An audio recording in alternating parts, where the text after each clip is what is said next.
All right. Good morning or good afternoon. Welcome to our masterclass, The Importance of English in the Global Employment Landscape. This event is presented by Career Consultants Network, CCN Philippines, in partnership with Pearson Asia. My name is Manette, your moderator for today. And before we start, just a few housekeeping reminders. This event is being recorded and a copy will be sent via email. Everyone is on mute to avoid background noise. Your questions and comments are very much welcome, so please do type them in the chat box. I see that everyone has tried using the chat box. Awesome. If you have questions, please leave them there and we'll answer them at the Q&A session. And this event or session will run for about 45 to 60 minutes.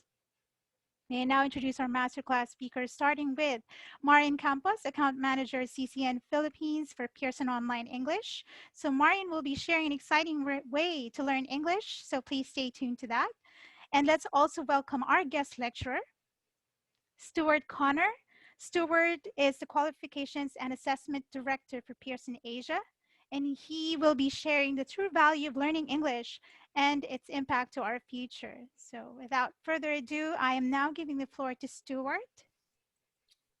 Thank Stuart, you. it's all yours. Thank you, Marianne, and good morning, good afternoon, good evening, everybody. I'm not sure where everybody is. There may be, some people scattered around Asia Pacific. So greetings to everyone. Thank you for giving up a few hours of your Saturday to listen to us. For myself, I'm based in Tokyo, Japan, where it's exceedingly hot today. So if my computer melts, if everything goes black, you know what's happened, okay? Hopefully that doesn't happen, but if it does, you'll know the reason. I'm gonna share my screen, and do let me know once it's up with you. So can everybody see that? Marianne, can you just let me know? Yes, we can see it. Okay, wonderful. So as Marianne said, I work for Pearson. I'm based in Japan, and I look after our qualifications and assessment strategy for Asia. And I should probably just explain what I mean by qualifications and assessment. What I'm really talking about are the frameworks, the teaching materials, the assessments that we use for acquiring and measuring and credentialing the skills that people need to make progress in their lives. So whether that progress is to a university to degree or through a course or into a job, ultimately it all ends at the same sort of destination, and that is work. So we're talking about employability. And it's something that we spend a lot of time thinking about at Pearson. And we're thinking about, what are those skills that people need to be employable? And increasingly, what skills they need to stay employable in what is a very rapidly changing employment landscape. And obviously, with everything that's happened this year, I mean, has there ever been a year where things have changed more rapidly? Possibly not. So for the next 20, 30 minutes or so, I'm just going to talk a little bit about English and how and why that's become very much part of the global employability landscape, and what does that mean for us? What do we do about that? Okay, so let me just skip to the next slide. So I'm going to start by talking about skills gaps or considering skills gaps. And I thought it might be interesting to make this a little bit more interactive if we had a few questions for you to interact with and have a poll. So the first question I have for you, Marianne, if you could put that up on the screen for me, is what percentage of CEOs see the availability of key skills as their biggest business threat? So I'll give you 20 or 30 seconds to have a think about that. And then plug in a response and submit it for me, if you don't mind.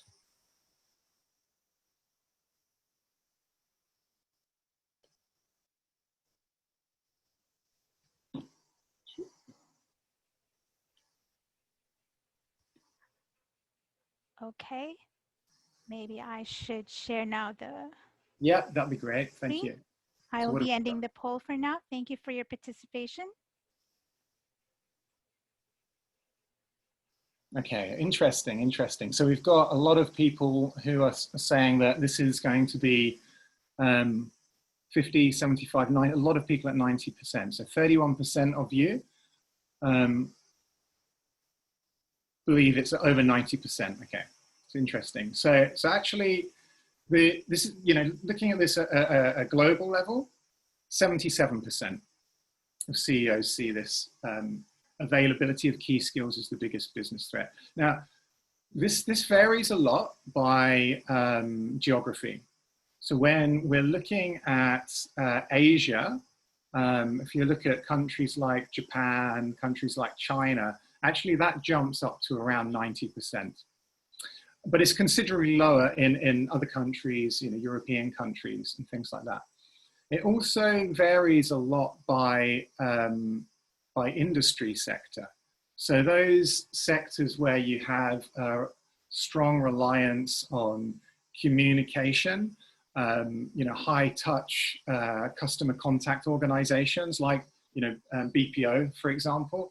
Again, you seem to see much higher percentages here.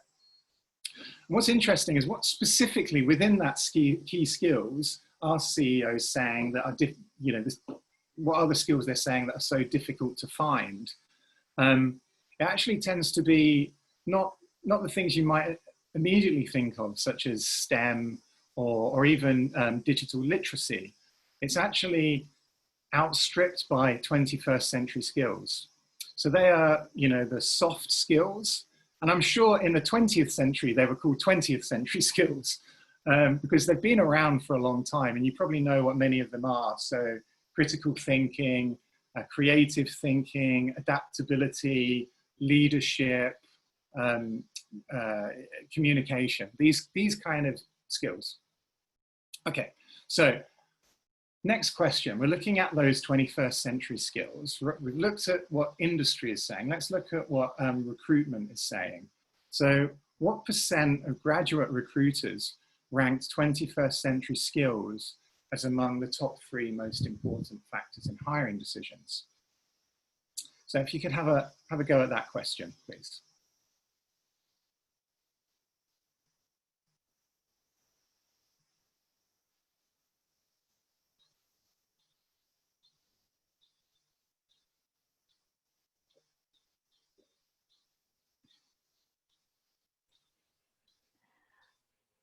Okay, it looks like a battle between the 75% and 90%. Let me just end the poll and share the results. Okay, 45% nudges it. Yeah, that's pretty much what I have as well. Let me close that. Thank you. Yeah, 90%. 90% of graduate recruiters rank this as among the top 3 most important factors in hiring decisions.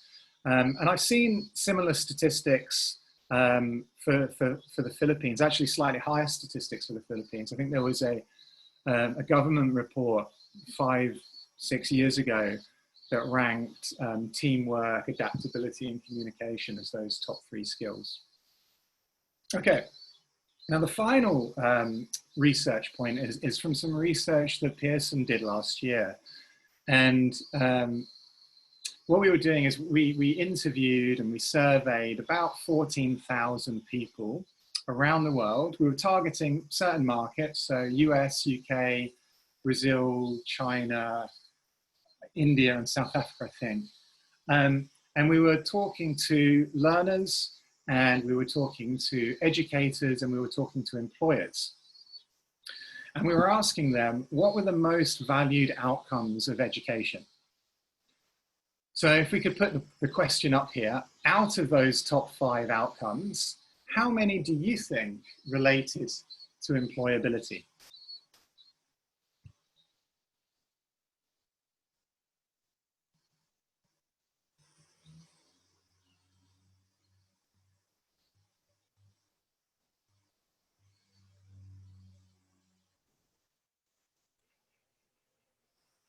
How are we going? I think we have a good number of responses now. I will just end the poll and share the results. Okay. 4 out of 5, 45%. How's it? Okay, great. If you could close that. Well, you know, give yourself a cigar if you went for that one. Yeah, so 4 out of 5. This is really interesting, I think, because what the data actually told us is there is a bit of a disconnect between what the education industry is providing and what they think is important relative to what employers say they need. Especially, there was a high concordance actually between what learners and what employers believed was important. They were thinking of things like skills for their career, skills for promotion, skills for progression. And there was relatively low concordance between what learners and educators believed was important, which tended to focus more on the experience. So yeah, some just kind of interesting kind of data points to think about, I guess, when you're looking about when you're looking at the here and now for the employment landscape. But a lot of what we do is looking ahead, looking to the future, trying to gaze into that crystal ball and guess what things are going to change for us in a few years hence. So let me just share the next slide for you. This is really key for Pearson, because if you think about it, as an education company, learners are going to be entering formal education, like let's say now, this year, in 2020, and leaving in 10, 11, 12 years time, so 2030 or thereabouts.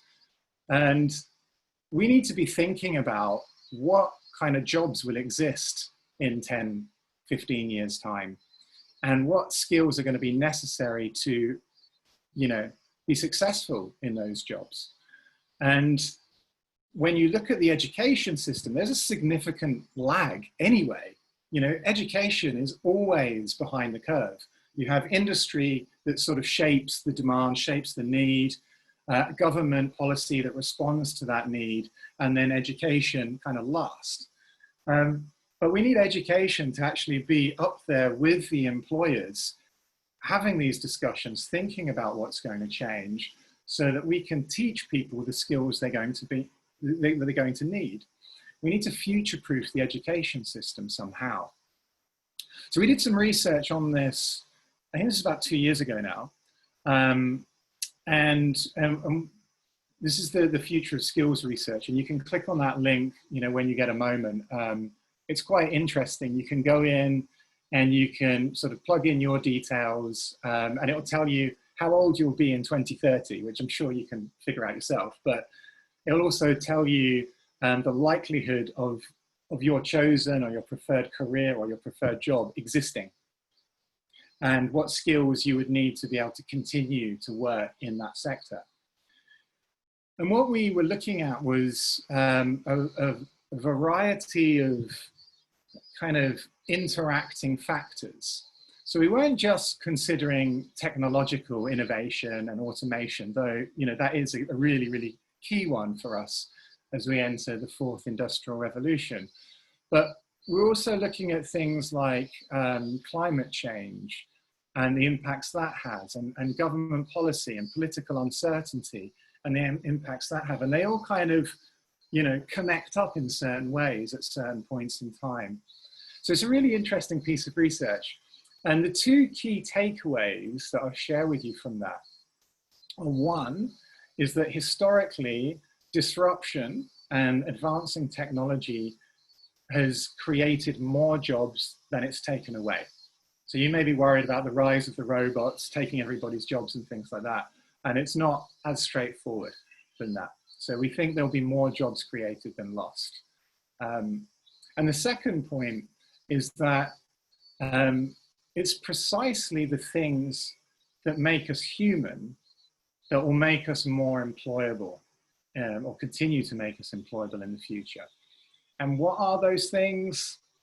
Yeah, you guessed it, it's those 21st century skills again.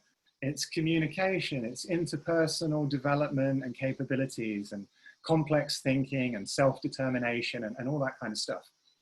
So I guess the message is, although the future is likely to be very different, it's far from the sort of doom and gloom and the rise of the robots that you might associate with technological advancement. And I wanted to just share this really nice quote with you, because I think it summarizes exactly why business leaders are so focused on soft skills as being fundamental to their business success. So I'll read it out for you. I think that human talent is irreplaceable. You can automate processes, and you can have technology as a very significant enabler of business relationships, but human warmth, warm relationships between two people, the ability to create and visualize business models, the ability to develop strategies and to define and contribute to a better society, are very difficult to replace with machines. And in this sense, I believe that human talent in organizations is the great distinguishing feature. It is the great enabler of growth. So it's all about people, and it's all about how people interact. So we've taken the findings from that kind of research, and then we've aligned it, I guess, with some of our own sort of separate thinking specific to English, and found actually there's a very, very strong correlation. And you know, there's the giveaway that what does it mean to be employable? Well, you know, actually English is really helpful to be employable. We define at Pearson employability in these ways, using these four buckets, if you like. And I will kind of talk very briefly through each of these things, what we're describing here. But the key point to make is that English language skill is, well, I should say, let me roll that back. Language skill, it doesn't have to be English language, but in the context of, you know, international business and, you know, the preeminent global second language or global language is English. So the point is that English language runs through all of these four competency areas. And I'll come back to kind of fleshing that out in a moment, but let me just describe these buckets for you. So core academic competencies. These are really, you know, the traditional things that you would learn in an education system from a young age. So literacy, numeracy, digital fluency, those sort of things. And obviously these remain absolutely essential. It's regardless of the industry you work in or the subject you want to study at university, wherever you go, there are going to be few opportunities open to us if we don't have these fundamental competencies. And obviously for English, you know, in some countries, English literacy is crucial. In others, and you could say Philippines as an example, language skills really enhance a person's potential to gain employment as well as their earning power. The second grouping is around occupational competencies, and these are, you know, the technical skills. These are equally important.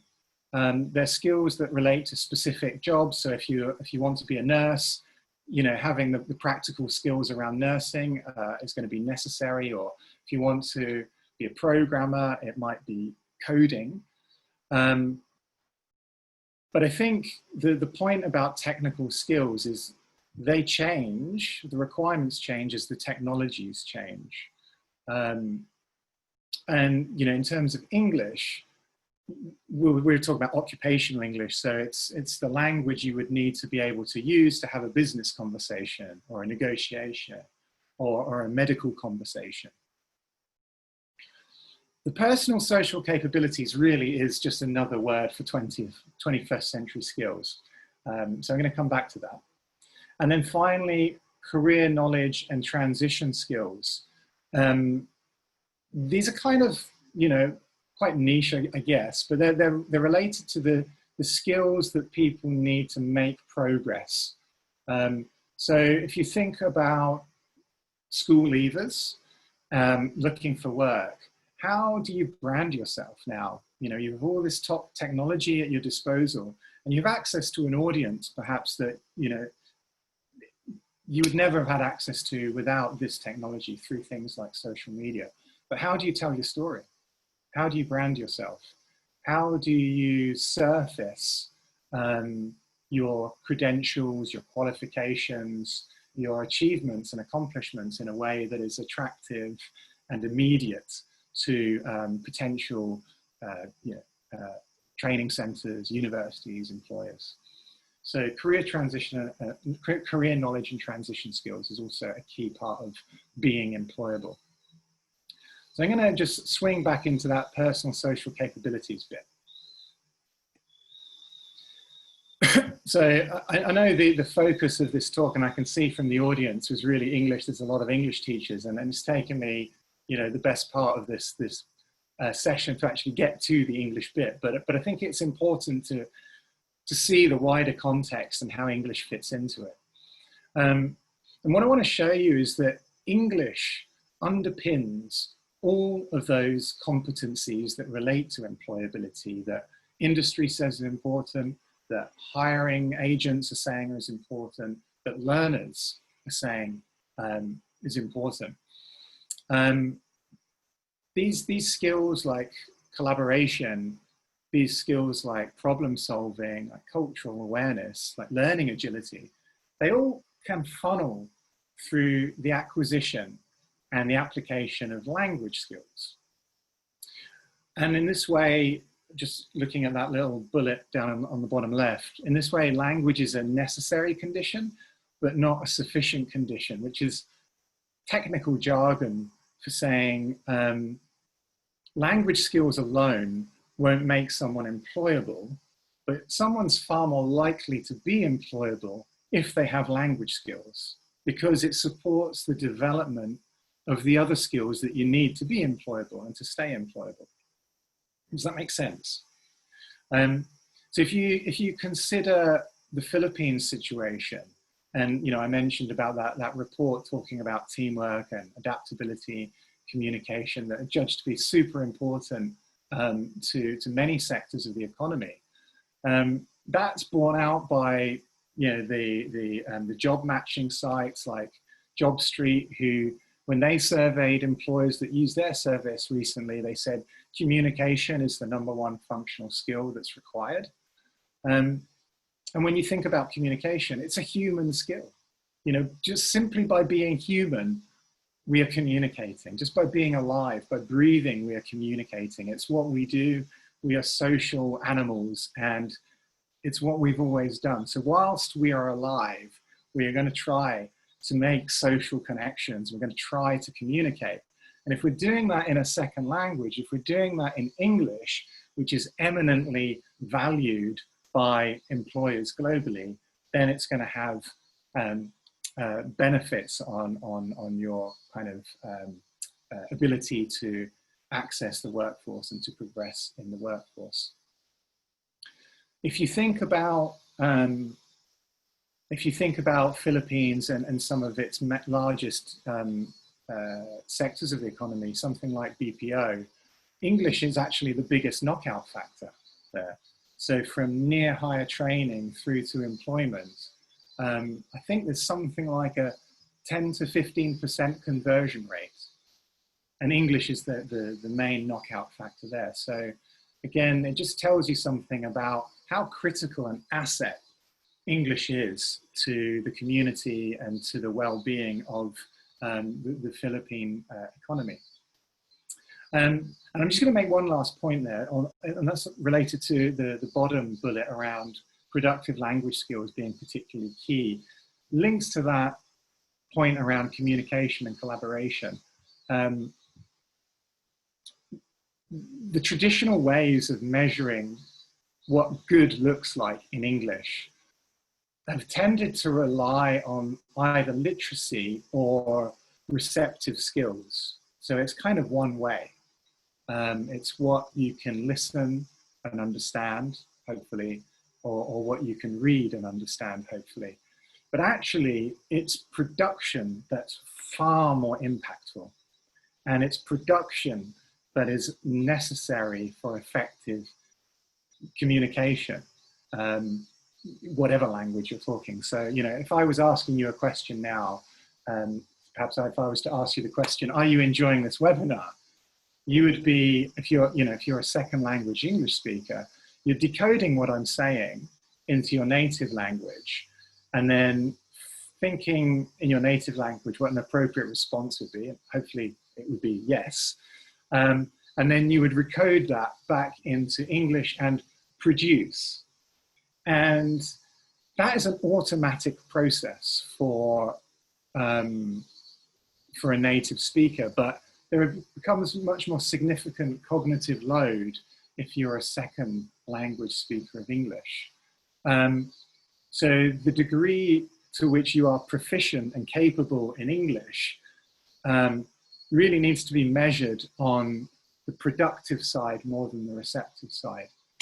So a lot of the tools that we use in Pearson prioritize, well, I wouldn't say prioritize, they integrate the two things. That's what I want to say. They integrate the two things. So you hear something and then you respond. You say something, or you read something and then you write something, you chat something in response. Or you read something and then you say something. But it's all about that toing and froing and that interaction. And that interaction is human, and it comes back to these broader 21st century skills. So I've talked about 21st century skills as being key for employability, and I've said that English is an employability skill that can power a range of 21st century skills. So what I want to reflect briefly on is the pace of technological change and what that means for the way that we learn and the way we acquire these skills. So another quote to share with you from Wei Ke as well. We won't experience 100 years of progress in the 21st century. It will be more like 20,000 years of progress at today's rate. And you know, probably like me, you feel that things are moving faster, life is moving faster, I have less time, and certainly this year it's been just absolutely crazy. It feels like we are moving at maybe not 20,000 years, but we're certainly moving faster. Time is moving faster than necessarily we'd want it to. And I guess that's part and parcel of, you know, the acceleration of globalization and technological change. And it's reshaping the employment landscape. It's reshaping the kind of sectors that are in growth and those that are in decline. And it's reshaping the kind of job roles that are needed in those various sectors. And more than that, we're only just beginning to grasp the extent to which this change, this digital revolution, is reordering societies. It's actually, you know, at the atomic level, but, you know, at a biological level, it's rewiring our brains. It's rewiring the way that we absorb and store and filter and utilize information. In other words, technology is changing the way we learn.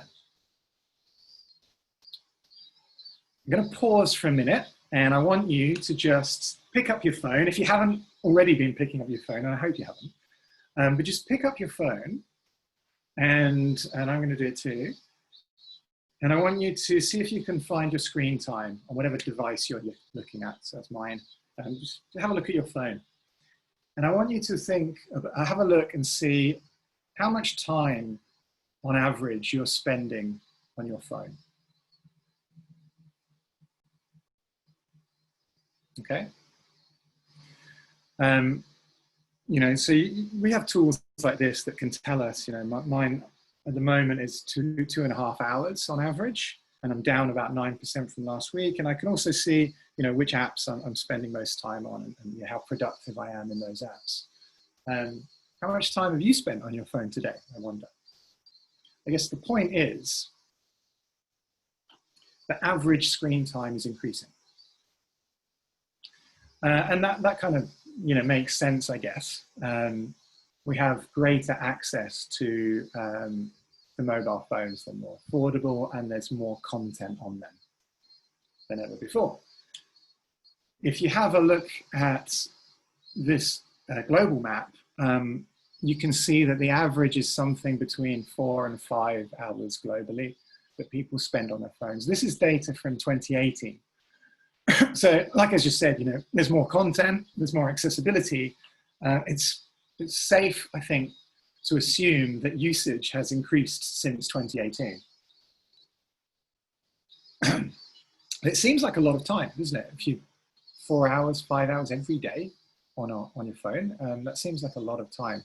Why are we spending so much time on our phone? And I guess it's because they make our lives easier. We use them every day to perform pretty simple actions that make our life easier, whether it's like Amazon, whether it's shopping, whether it's browsing through social media, whether it's chatting with family and friends, whether it's retrieving information, whether it's working. They've become an integral part of our lives. For good or bad is a separate debate, but they're an integral part of our lives now.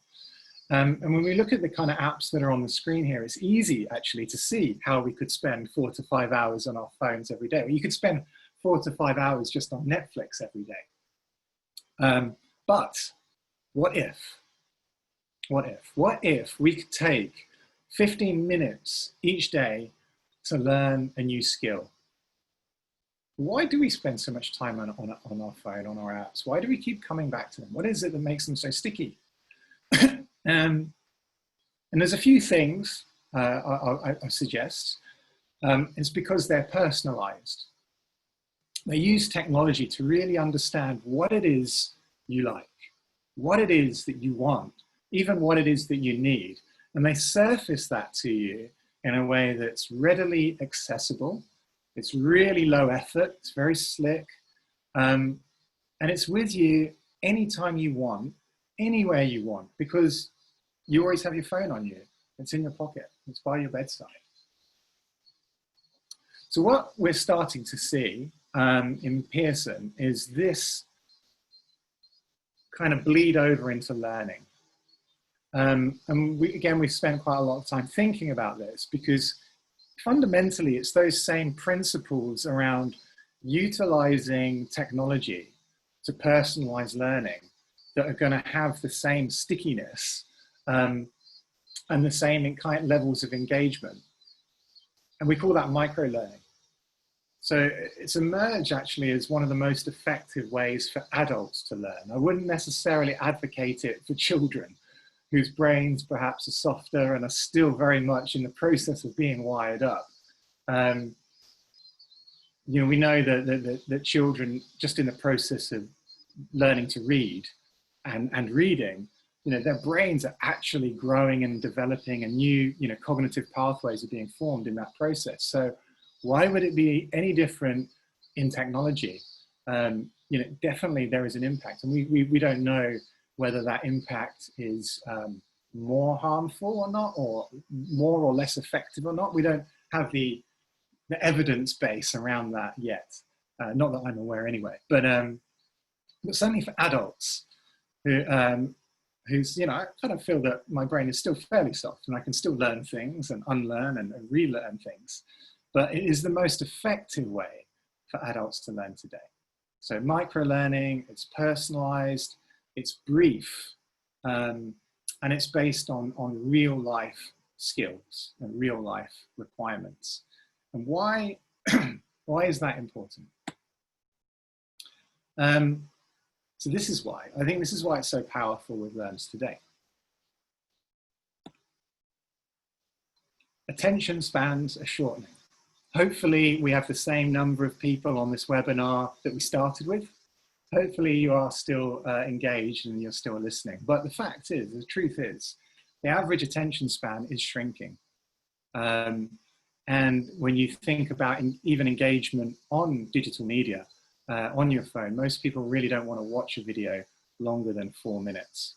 unless it's, they know what they're getting, they know it's a film, they know it's a TV show, but for anything else, it needs to be really fast and really to the point and really immediate, because attention spans are shortening.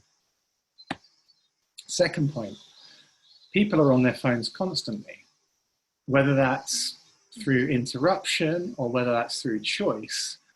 People are constantly moving to their phone. Where's my phone? Where's my phone? On average, people are checking their phones up to 9 times an hour. And the final point is that people have less time than ever to learn new skills. So if you are fortunate enough to be in work, actually you don't have a great deal of time. 1% of a typical work week is all that employees have to focus on for training and development. And this is really like this is a real challenging one, because again, all the research that I was sharing with you earlier suggests that as we live longer, we're going to have many different careers. We're going to have many different job roles. And as the technologies change, even if the behavioral skills remain mostly the same, as the technologies change, you're always going to have to be learning new skills. And we know that technology is changing faster and faster and faster, like 20,000 years at today's rate of progress. So we're going to have to be learning and unlearning and relearning things more and faster. So only having 24 minutes to do that in an average week is, a challenge. It's a challenge that, hopefully we've got some solutions for. Marianne's going to talk a bit about them. But that's sort of kind of is the end of the session. Let me just sort of summarize a few key points that come out of this. And that's that language skills, and we are talking about English specifically here. 2 billion people learning English by 2020, that's this year. They're probably the most important ingredient to a successful career. It's a skill that most employers, and certainly it's true in the Philippines, it's a skill that people are looking for. And finding people who can communicate and function effectively in a team, that continues to be a top concern among employers globally. But if you do have English, you have, without doubt, more opportunities to progress, whether that's to the university of your choice or to better paid jobs. And just on that, that jobs point, I think I keep talking about the BPO, but it is very interesting that I think in that sector, you get 5 times the average monthly salary in an entry-level job in BPO relative to the average in other sectors in the Philippines. So there really is an earning premium for having an English skill. And like I said, more than the technical skills which change as the technology change, these behaviors, these human qualities, these 21st century skills will continue to be in demand, and language and English language skills underpins those 21st century skills. Why does Pearson have a voice or a view on this? Well, we've been involved in English education for a long time. It's a large part of what we do. I think it says on the slide there 260 years, so I guess that's true. I know that we published, the very first book that Pearson published, you may know us as a publisher, the very first book that we published was a dictionary of the English language in 17 something or other, but I guess it's about 260 years ago. But that was Dr. Samuel Johnson's Dictionary of the English Language.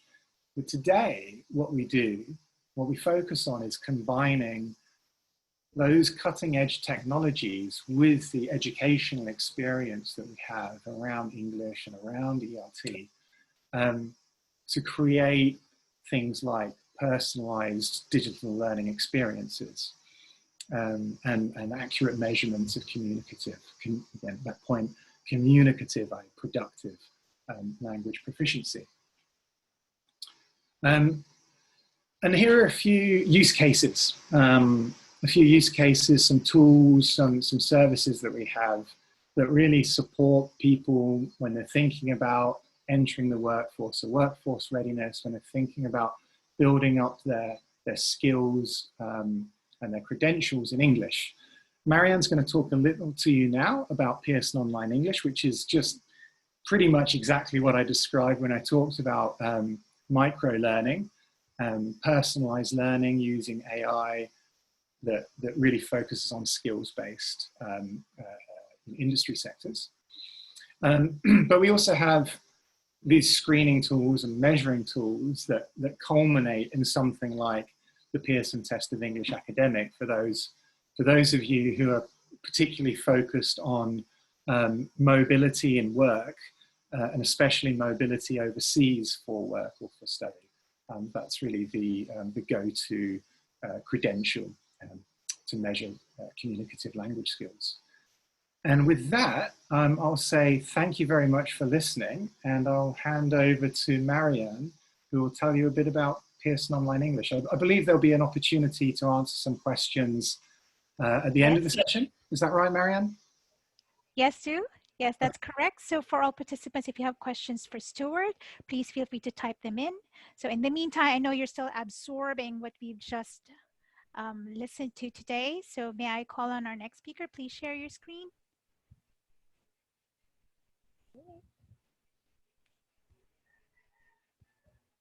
Right? Yes, So can you see it? yes, yes, we can. And kindly just speak a little bit loudly. Thank Okay. you.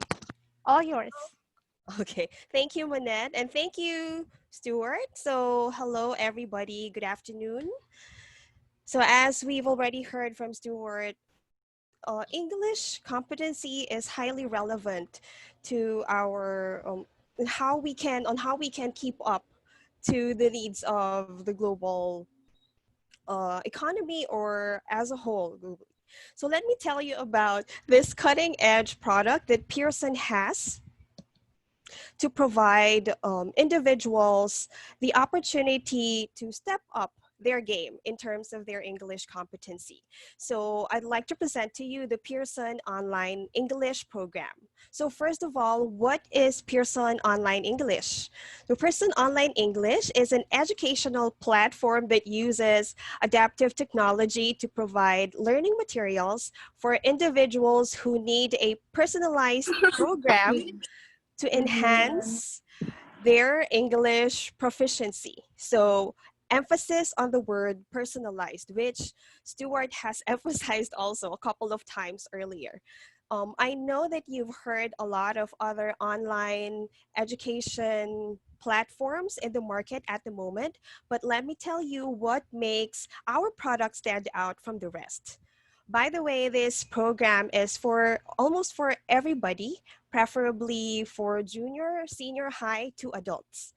It could be for students, for teachers or educators, or even professionals in different fields.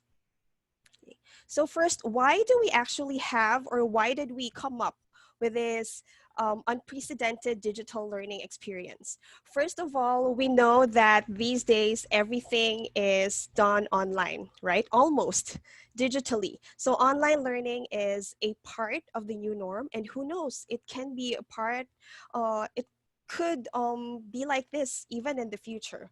So we want to provide a learning tool that is friendly for everyone to use. That's why earlier Stuart also mentioned that this is the way that we use our gadgets. How much time do we spend on our gadgets? And this is something that is normal these days. So we need to keep up with that. That's why we have this learning tool. Also, we've learned that English proficiency is a key to global competence. And so we want to set the bar higher in terms of English proficiency, especially here in the Philippines and for Filipinos. I'm not sure if there are other nationalities here, but I can see that most are Filipinos. And I would like to just say that a lot of Filipinos have the tendency to be complacent with their English skills because they can read basic and they can understand basic English. And by this program, we want to encourage everybody to step up your game. There's so much more that you can do if you enhance your English language skills. Okay. So let me tell you about the 3 key features of the Pearson Online English. First, it's responsive and personalized. Again, personalized. When you subscribe to this program, you will need to complete an onboarding survey that will help create your personalized course. So before you can even start your lessons, you have to answer a set of questionnaires which will ask you about your personal details. For example, your age range, your length of English education, or which group you belong to. Are you a student? Are you a rank and file office employee, a manager, or a director? Then you will also be asked about your personal goals in relation to your intention in enhancing your English skills. Why are you subscribing to this program?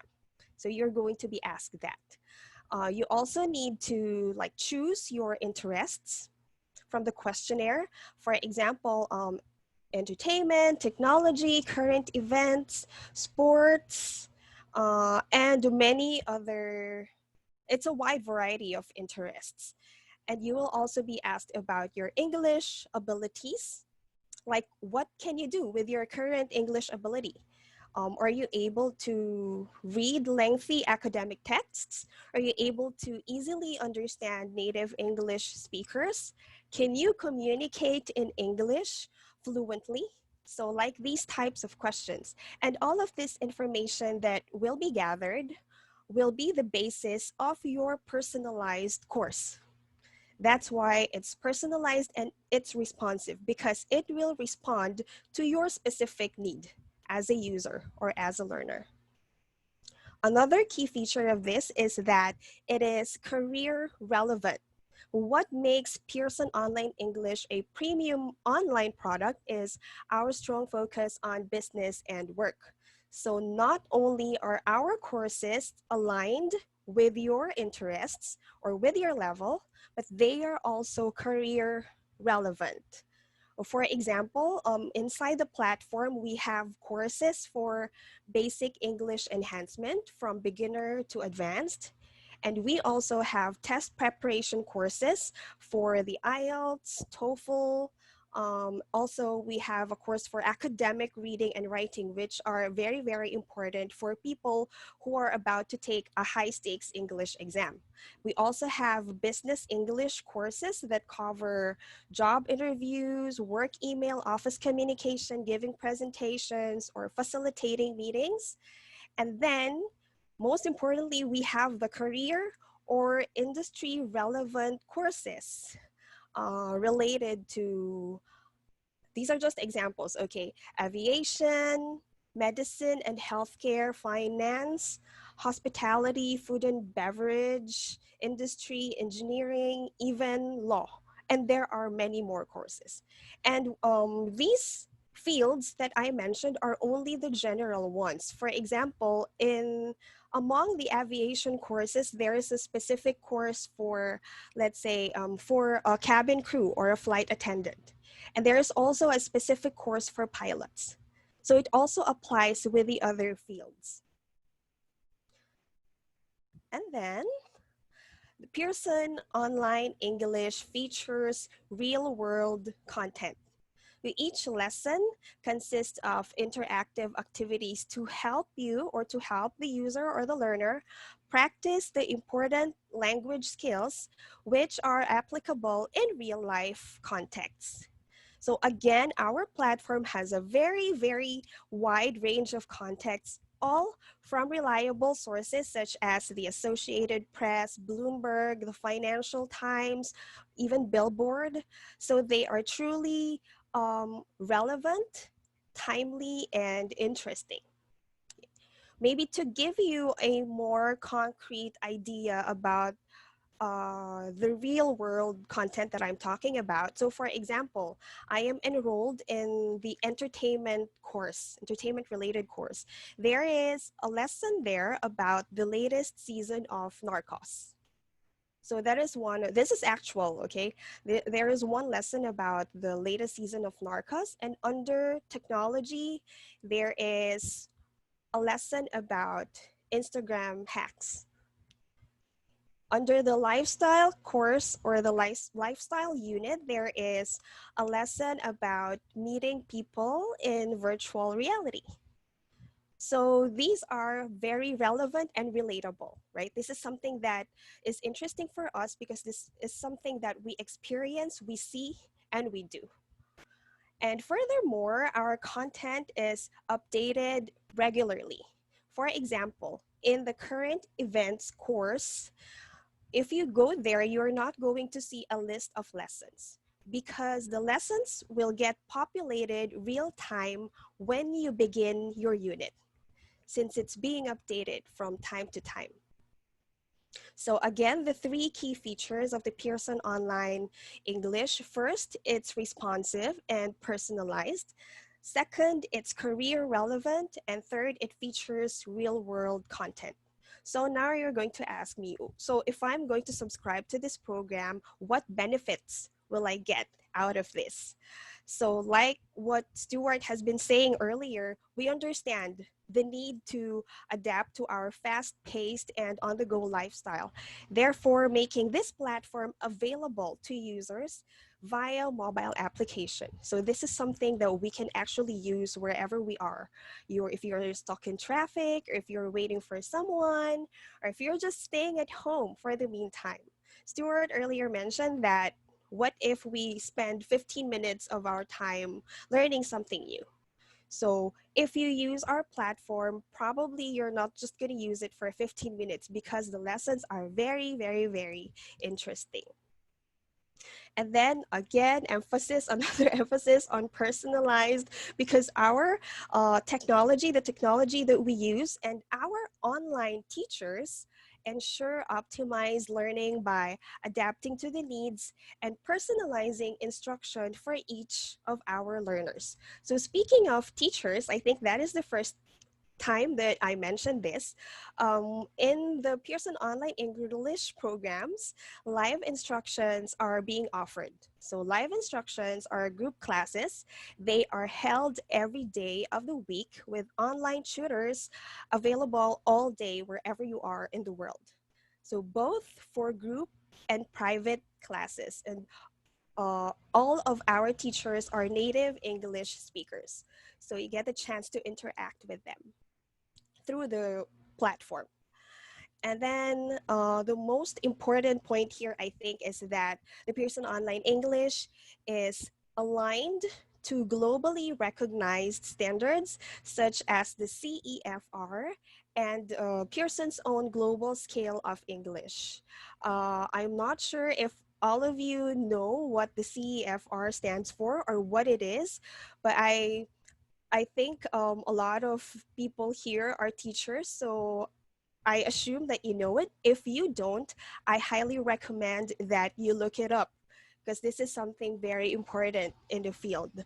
But to give you more idea about that, these leveling systems, the CFR and the Pearson's Global Scale of English, they are leveling systems also used as a basis to measure an individual's level when taking high stakes English proficiency exams such as the PTE or the Pearson Test of English, the IELTS, the TOEFL, and other assessments related to English. So there you go. I hope you learned something very, very relevant, and I hope that you are encouraged to try out this program or this platform that we have. It's really great. I've tried it myself, and it's something that is very useful to me. I think I can give back the floor to Monette. Thank you, Marian.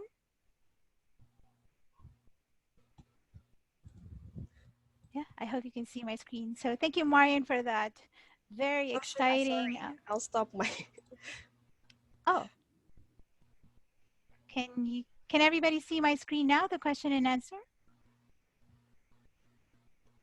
Okay, so yeah, we are now at the Q&A session. So we have received questions already, but before that, I'd like to thank Marianne and Stuart for their excellent presentation. So yeah, the first question I'd like to go with it already. The first one is, I believe, from Marianne. Mara is asking if there is a mentor for this kind of program. Mentor. An assigned mentor, like if they are part of this program already? Yes, if you are subscribed to this program, we at Career Consultants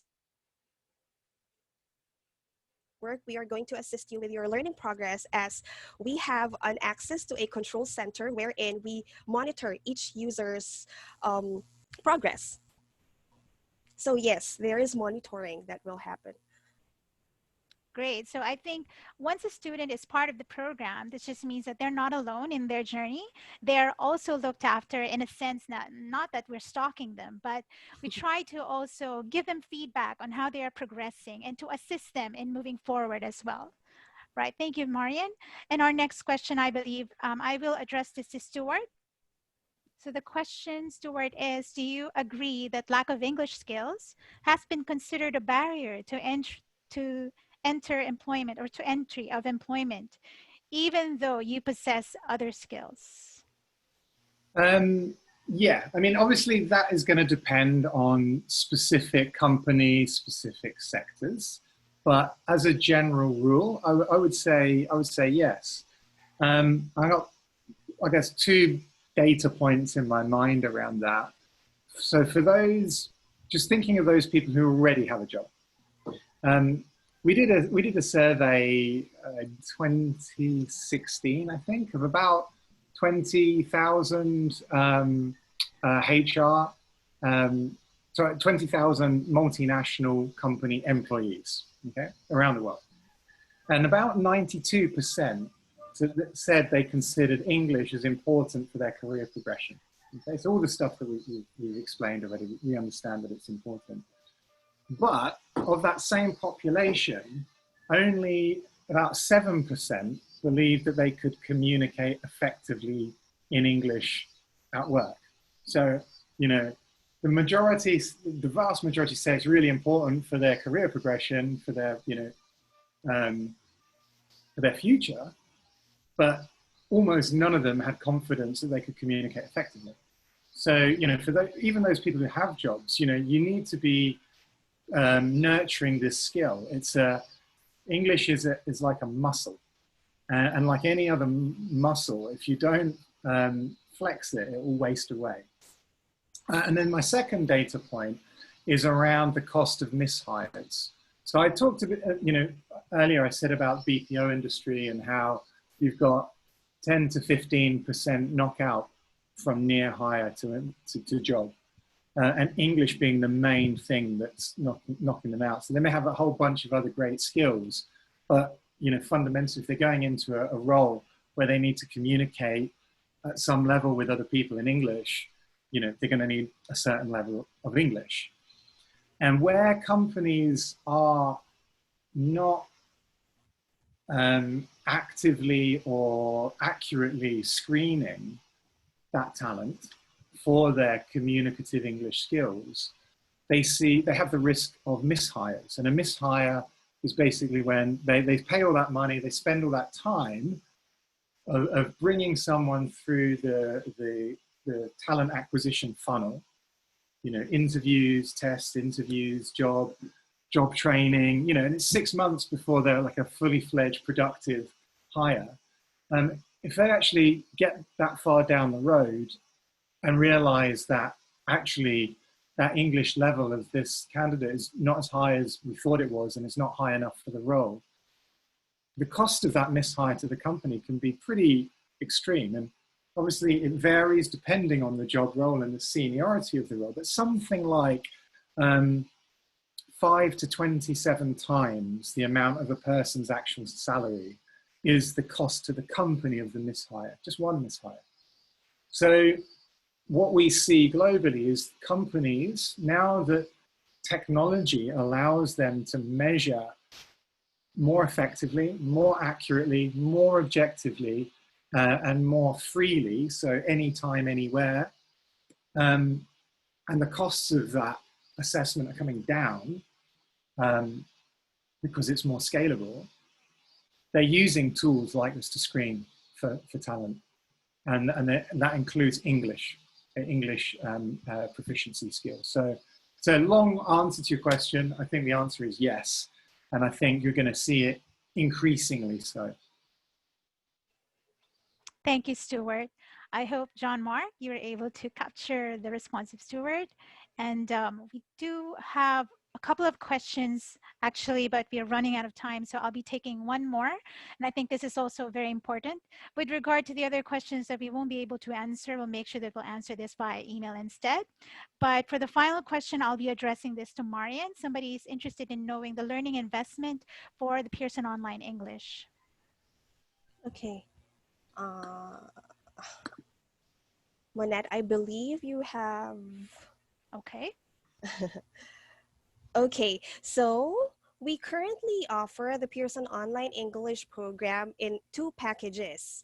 One in a 3-month package, and the other one in a 6-month package. So first is the 3-month self-study access.